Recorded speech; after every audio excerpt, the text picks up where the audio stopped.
Mga kaibigan, welcome back. Ito pag-uusapan natin, Haponesa gustong tumabi kay Real Madrid sa game ni Kai Sotto. NBL team pinataob ang malakas na team ng Japan at Dwight Ramos versus Bobby Ray Parks pala ang giveaway ng Japan B-League.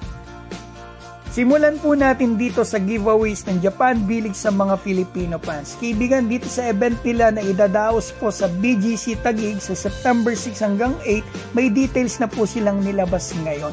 Kaibigan, pwede po kayong manalo ng mga merchandises, autograph jerseys at trip to Osaka, Japan.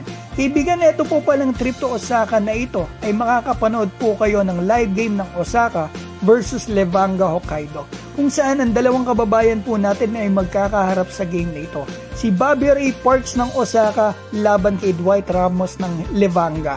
Malamang all-inclusive ito mga kaibigan, itong Osaka tour na ito. Flight, accommodation at pagkain. Kaya punta na po kayo sa BGC mga kaibigan. Sa dates na yan, baka ikaw po ang manalo.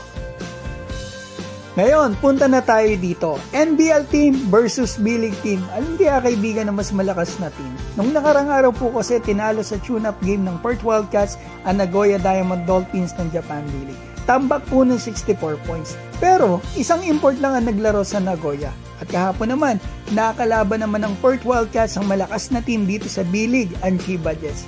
Close door kaibigan yung tune-up pero naglabas sila ng ilang detalye na pwede po nating pagbasehan.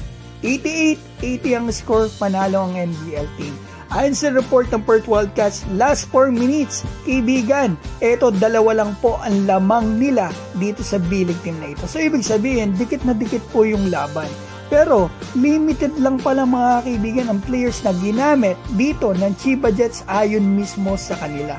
At nakita ko pa sa post nila mga kaibigan, hindi naglaro ang dalawang starter nila, si Yuki Togashi at ang ex-NBA player nila na si Yuta Watanabe. At sa Perth Wildcats naman ay hindi po naglaro etong si Bryce Cotton. Mas maganda sana kung sa tune-up game na ganito ay gamitin lahat ng players, seryosahan. Kasi mga kaibigan, feeling ko kasi isang dahilan pa kaya hindi pinaglalaro yung ibang players nila para may dahilan sila pag natalo.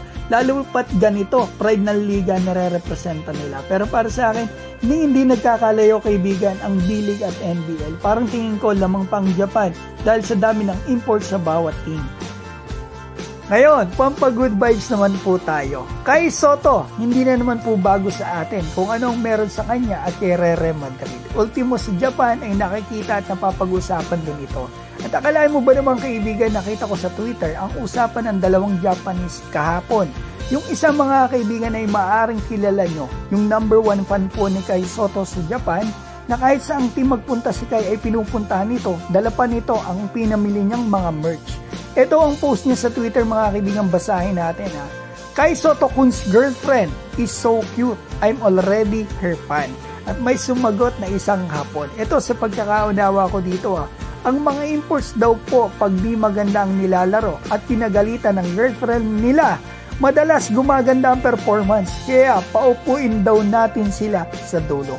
At nag-reply naman dito ang number 1 fan ni Kai. I want to sit next to Kai Sotto-kun's girlfriend. Iba talaga ang karisma ni Kai mga kaibigan. Naalala ko tuloy yung nasa likod ng bench ni Kai. Huling-huli sa camera, kinakawayan si Kai.